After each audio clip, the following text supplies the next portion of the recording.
Sanubari Teduh 039.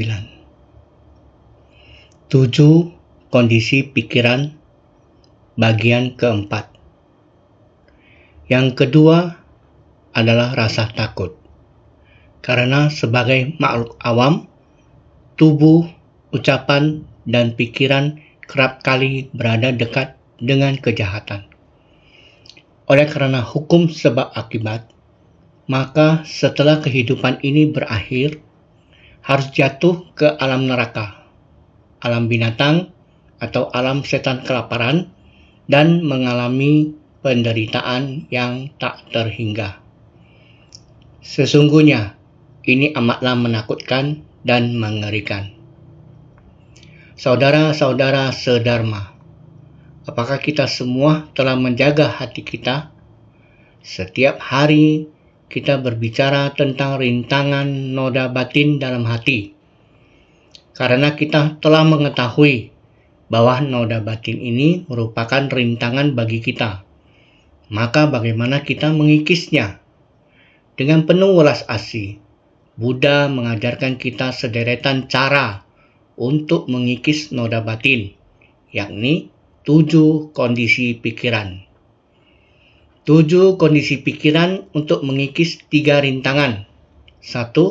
Rasa malu. 2. Rasa takut. 3. Berpaling dari keburukan. 4. Membangkitkan bodhicitta. 5. Memandang setara semua makhluk. 6. Rasa syukur pada Buddha. 7. Pengamatan pada kosongnya hakikat kejahatan. Yang pertama adalah memiliki rasa malu. Kita harus selalu membangkitkan rasa malu. Berkalpa-kalpa yang lalu, Buddha juga adalah makhluk awam seperti kita. Namun kini Buddha telah lama mencapai kebuddhaan. Sedangkan kita masih berputar-putar dalam 6 alam kehidupan. Karena itu, kita sepatutnya merasa malu. Kita harus senantiasa berintrospeksi dan selalu bersemangat. Hanya mereka yang memiliki rasa malu dapat bersemangat melatih diri. Hanya mereka yang memiliki rasa malu dapat benar-benar memahami kebenaran. Setelah menyelidiki makna kebenaran, seseorang akan lebih paham tentang noda batin, karma, dan buah karma. Dengan begitu, rasa takut akan timbul. Kita harus takut akan noda dan kegelapan batin. Sebagai makhluk awam, kita benar-benar belum tercerahkan. 6 indera kita saat bersentuhan dengan 6 objek luar mudah terpengaruh sehingga timbullah ketamakan, kebencian, kebodohan dalam batin. Karena itu, kita harus selalu waspada. Sebab di dunia ini ada begitu banyak hal yang dapat mempengaruhi pikiran kita. Karena itu, kita harus membangkitkan rasa takut. Hanya dengan rasa takut, kita dapat bersemangat. Jadi dikatakan, yang kedua adalah rasa takut. Sebagai makhluk awam, tubuh, ucapan, dan pikiran kerap kali berada dekat dengan kejahatan. Oleh karena hukum sebab akibat, maka setelah kehidupan ini berakhir, harus jatuh ke alam neraka, alam binatang, atau alam setan kelaparan, dan mengalami penderitaan yang tak terhingga. Sesungguhnya, ini amatlah menakutkan dan mengerikan. Arti dari penggalan syair ini cukup jelas. Setelah kalian membacanya, kita akan memahami apa yang ingin disampaikan oleh syair ini. Kita harus mengetahui bahwa tubuh, ucapan, dan pikiran makhluk awam terus-menerus menciptakan karma. 3 kejahatan dari karma melalui pikiran, yaitu ketamakan, kebencian, kebodohan. Karma buruk melalui tubuh adalah membunuh, mencuri, berbuat asusila. Karma buruk melalui ucapan adalah berdusta, berkata-kata bohong, bergunjing, bertutur kata kasar. Karma buruk melalui pikiran adalah ketamakan, kebencian, kebodohan. Dari 3 saluran karma ini terciptalah 10 kejahatan. Dalam kehidupan kita sehari-hari, reaksi yang kita lakukan semua terwujud melalui tindakan oleh tubuh, ucapan oleh mulut, dan timbulnya pikiran dalam batin kita. Semua ini tak akan terlepas dari keseharian kita. Jika kita menyimpang sedikit saja, kejahatan akan tercipta dengan mudah. Apalagi bagi makhluk awam, karma buruk lebih mudah tercipta daripada karma baik. Manusia lebih banyak berbuat jahat daripada baik. Dalam berbicara, manusia lebih banyak berucap buruk daripada baik.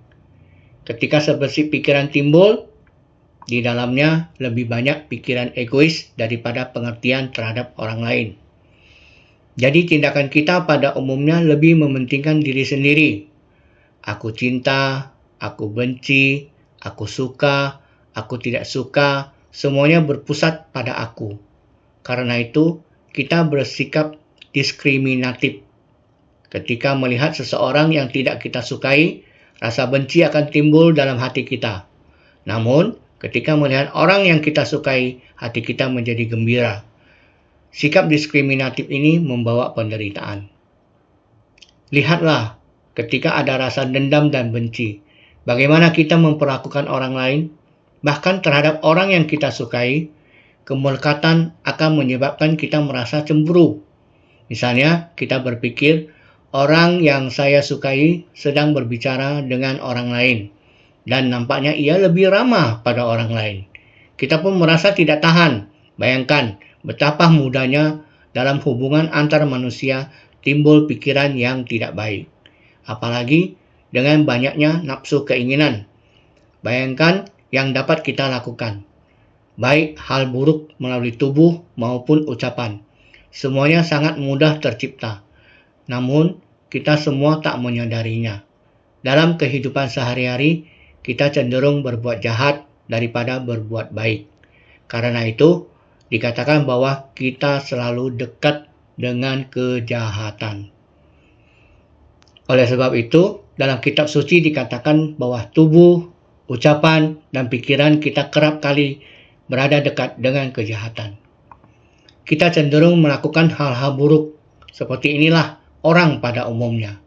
Untuk melakukan sedikit kebajikan sesungguhnya amat sulit. Karena itu, kita harus terus mengingatkan diri sendiri. Bahkan ada orang yang selalu melakukan kejahatan tanpa kebaikan. Sementara yang lainnya lebih banyak berbuat kejahatan daripada kebaikan. Ada orang yang seumur hidupnya selalu berbuat jahat dan tidak pernah berbuat baik sedikit pun. Dengan begini, kita seringkali berada dekat kejahatan. Karena itu, kita harus selalu waspada. Sekali terjatuh dari alam manusia, butuh ribuan kalpa untuk kembali. Jika kita terjatuh dari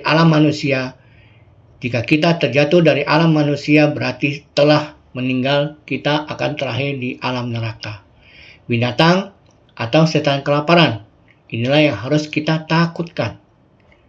Yang kedua adalah rasa takut. Karena sebagai makhluk awam, tubuh, ucapan, dan pikiran kerap kali berada dekat dengan kejahatan. Oleh karena hukum sebab akibat, maka setelah kehidupan ini berakhir, harus jatuh ke alam neraka, alam binatang, atau alam setan kelaparan dan mengalami penderitaan yang tak terhingga. Sesungguhnya ini amatlah menakutkan dan mengerikan. Di zaman Buddha dulu, beliau seringkali mengajar sesuai kondisi yang ditemui. Suatu ketika, Ananda dan Buddha Sakyamuni berjalan di pasar. Mereka melihat seorang tua menjual ikan dalam berbagai ukuran. Sebagian berukuran kecil dan digabungkan dalam satu tempat yang kecil. Yang besar juga digabungkan bersama di dalam guci. Ikan-ikan kecil berjuang untuk hidup karena hanya ada sedikit air untuk banyak ikan. Sebagian tetap hidup dan sebagian lagi sudah mati. Ikan-ikan besarnya pun masih bergerak, namun sambil menjajakan dagangannya, si penjual ikan juga meratapi penderitaannya. Buddha menghampiri orang tua itu dan berhenti untuk mendengarkan ratapannya, serta memahami penderitaannya. Laki-laki tua itu berkata, "Mengapa dunia ini tidak adil terhadapku? Usaha ini mulanya dijalankan oleh putraku. Dialah yang menangkap dan menjual ikan. Entah mengapa putraku meninggal mendadak. Pada akhirnya, akulah yang harus menjalankan usaha ini. Aku sudah tua, sungguh menderita. Mendengar ratapan si laki-laki tua, Buddha pun tersenyum simpul penuh empati. Melihat ikan-ikan itu mencoba bertahan hidup, Buddha menggelengkan kepala dan sekali lagi tersenyum simpul penuh empati. Ketika Buddha dan Ananda meninggalkan kota dan berjalan menuju sebuah desa, mereka melihat seekor babi yang tertutup kotoran. Sang babi melintas di jalan, dan ketika melihat Buddha menghampirinya, sang babi pun berjalan mendekat. Aroma tubuh sang babi amat tidak sedap. Ketika Buddha melihat babi itu, beliau kembali tersenyum simpul, penuh empati. Ananda pun terus mengamati setiap gerak-gerik Buddha. Melihat ekspresi Buddha, Ananda mendekati Buddha dan bertanya, sambil meneruskan perjalanan. Yang mulia Buddha, aku bingung dengan ekspresi wajahmu hari ini. Buddha menjawab, apa yang membuatmu bingung? Ananda menjawab, yang mulia, ekspresi wajahmu ini sama persis dengan saat di pasar tadi. Ketika si laki-laki tua mengeluhkan masalahnya, ekspresi di wajahmu seperti menunjukkan ketidakberdayaan yang disertai dengan senyuman simpul penuh empati. Pasti ada sebabnya. Yang mulia, sesungguhnya orang tua tadi memiliki jalinan karma apa? Kemudian aku melihat Yang Mulia melihat ikan-ikan itu dan kembali menggelengkan kepala dengan senyuman simpul penuh empati. Sesungguhnya jalinan karma apakah yang dimiliki ikan-ikan tadi? Dan baru saja ketika melihat babi itu, Yang Mulia kembali menampakkan ekspresi serupa. Sesungguhnya, mengapa tiga hal ini membuat Yang Mulia berekspresi demikian? Mohon Yang Mulia memberi petunjuk. Buddha berkata, ya, semua ini adalah jalinan karma. Lihatlah laki-laki tua tadi. Ia sudah tua dan renta. Lihatlah, ia sudah begitu tua, tubuhnya lemah dan renta. Namun, ia tetap harus mencari nafkah dengan menjual ikan di pasar. Kematian putranya yang tiba-tiba membuatnya begitu menderita, karena ia tidak dapat menerima kenyataan bahwa putranya meninggal tiba-tiba. Terlebih lagi, ia juga meratapi kehidupannya sendiri. Namun, ia tak pernah memikirkan bagaimana ia telah menangkapi ikan seumur hidup. Ikan yang hidup di air juga memiliki induk dan anak. Lihatlah, sekali jaring ditebar, ikan besar maupun kecil semuanya tertangkap. Ada yang kehilangan induk maupun anak. Saat mereka hidup bersama-sama di air, tiba-tiba mereka terpisah dari keluarga. Saat si laki-laki tua menangkap ikan, ia tak pernah memikirkan bahwa ikan juga mempunyai kehidupan. Dengan jaringnya, ia memisahkan banyak makhluk dari keluarganya. Kini saat putranya meninggal, ia terus meratapinya dan tak hentinya mengeluh. Ia tak sadar akan karma buruk yang dibuatnya, dan tidak sadar bahwa ia telah membunuh dan memisahkan banyak hewan dari keluarga mereka. Ia tak menyadarinya. Yang ia rasakan hanyalah penderitaan akibat kehilangan putranya sendiri. Aku mengasihaninya, namun juga menyayangkan perbuatannya. Inilah mengapa aku tersenyum simpul. Manusia banyak diliputi kebodohan batin. Kemudian aku melihat ikan-ikan yang berada di dalam guci dengan hanya sedikit air. Lihatlah, usia terus berkurang seiring berlalunya hari. Bagaikan ikan kekurangan air, kebahagiaan apa yang dikejar? Dahulu ada sekelompok dewa yang hidup bebas di alam surga. Karena berkah yang ditanam di kehidupan lampau, maka mereka terlahir di alam surga. Ketika terlahir sebagai dewa, mereka dapat hidup dengan bebas dan hidup bagaikan kaisar. Aku melihat sebagian dari ikan-ikan itu sebelumnya terlahir sebagai dewa. Namun kini mereka harus bertahan hidup di dalam guci dan memandangiku. Mereka pernah terlahir sebagai dewa dan hidup bagaikan kaisar. Namun, kini mereka terkurung di dalam guci.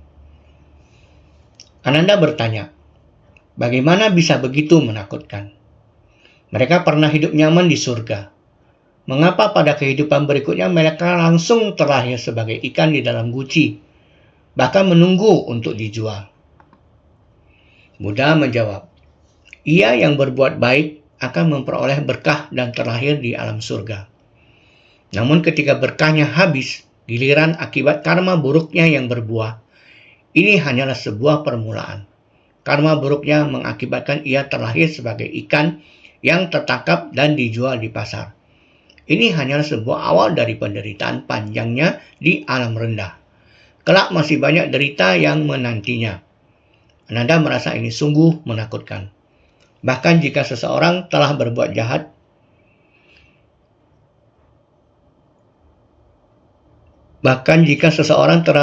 banyak kebajikan dan terlahir di alam surga, namun ketika semua berkah habis dinikmati, ia masih harus menerima buah karma buruknya.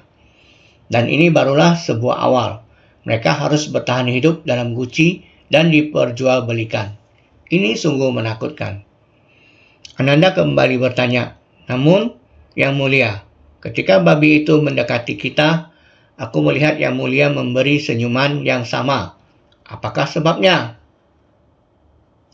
Buddha menjawab, ceritanya panjang. Berkalpa-kalpa yang lalu, ada 2 orang pemuda di sebuah desa kecil. Seorang di antaranya menempuh jalan sesat. Ia melakukan guna-guna dan membuat racun untuk orang lain. Ia menggunakan ilmu gaib untuk membuat kumbang beracun saling bertarung dan mengambil racun dari yang menang untuk menyakiti orang lain. Begitulah ia hidup di jalan sesat. Sebaliknya, pemuda satunya sangat gemar mendalami ajaran Buddha dan gemar berbuat baik serta berdana. Kedua pemuda ini berteman baik. Pemuda yang baik ini sering menasihati temannya yang sesat. Kita harus memiliki keyakinan yang benar. Ia mengajak temannya ini, mari kita menemui seorang biksu untuk mendengarkan beliau membabarkan dharma. Kita bisa belajar banyak kebenaran hidup. Namun temannya ini selalu menjawab bahwa ia tidak punya waktu. Jadi yang satu berjalan di jalan benar, sementara yang lain berjalan di jalan yang menyimpang. Demikianlah waktu berlalu. Mereka mulanya berteman baik, namun mereka mempunyai tujuan yang berbeda dan menempuh jalan yang berbeda. Maka akhirnya mereka pun berpisah.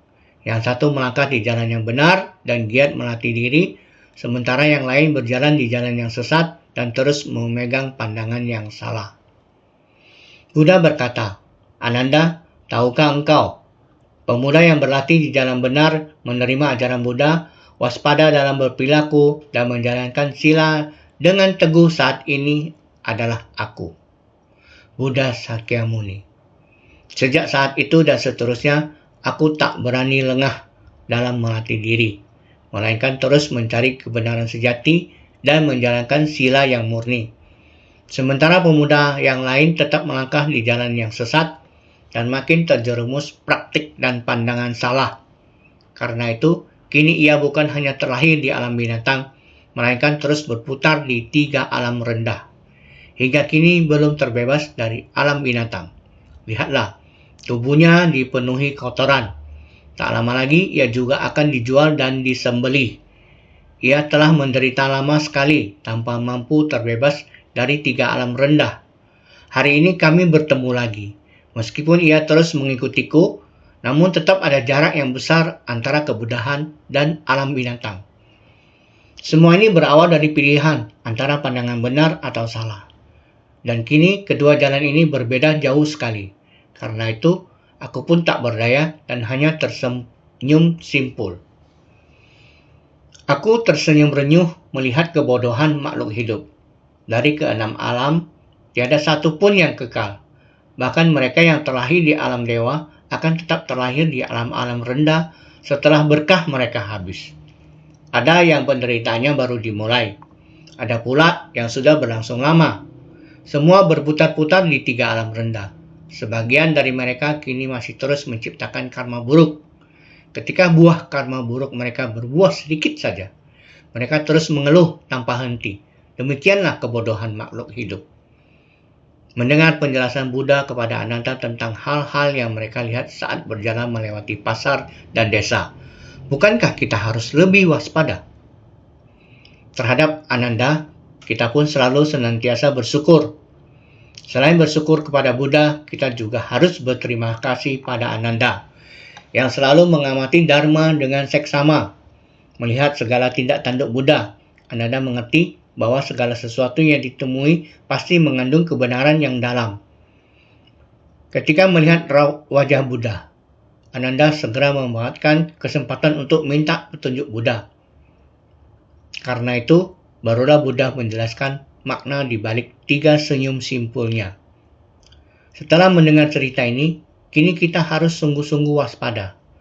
Inilah mengapa kita harus takut akan konsekuensi setelah kita meninggal. Karena tubuh, ucapan, dan pikiran kita sangat dekat dengan kejahatan. Lebih banyak berbuat jahat daripada baik. Demikianlah adanya. Atau meski Anda berbuat lebih banyak kebajikan, namun lihatlah para dewa itu. Mereka memang dapat hidup bebas bagaikan kaisar dan merasakan berbagai kenikmatan.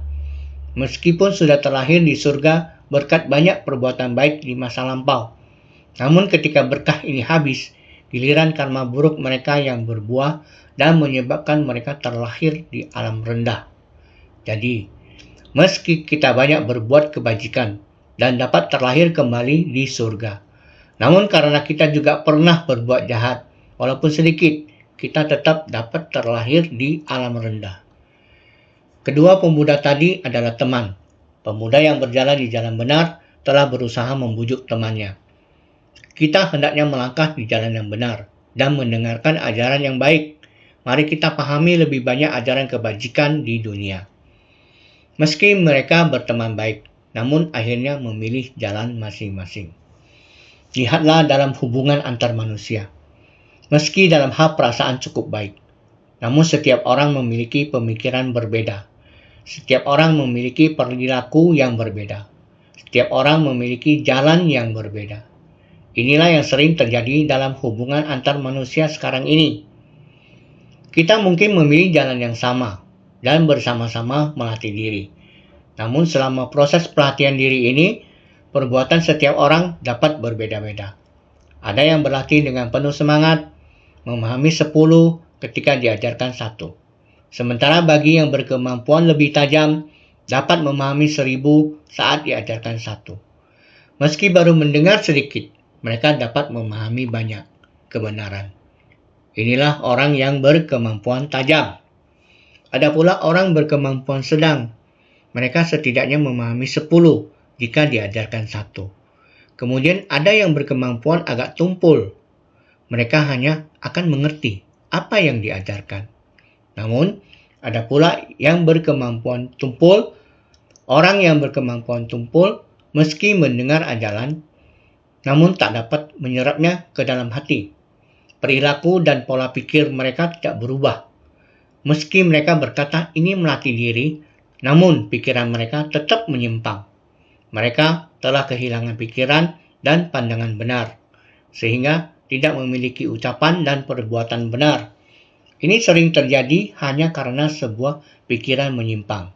Jadi, dalam melatih diri, yang terpenting adalah setelah memahami kebenaran, kita sungguh harus membangkitkan rasa takut.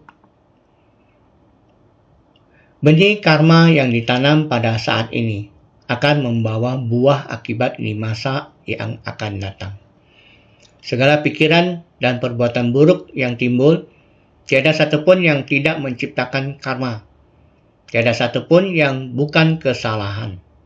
Karena setiap ucapan kita dan dalam setiap perbuatan kita, tiada yang tidak menciptakan karma.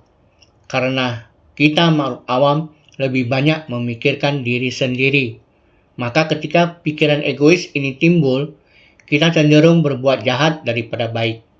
Karena itu, kita harus selalu meningkatkan kewaspadaan karena kita terjatuh dari alam manusia. Kita mungkin terlahir di 3 alam rendah. Ini adalah sesuatu yang sangat menakutkan. Karena itu, harap semua senantiasa bersungguh hati. Ingatlah bahwa rasa malu dan rasa takut tidak boleh hilang dari dalam hati kita. Senantiasalah waspada.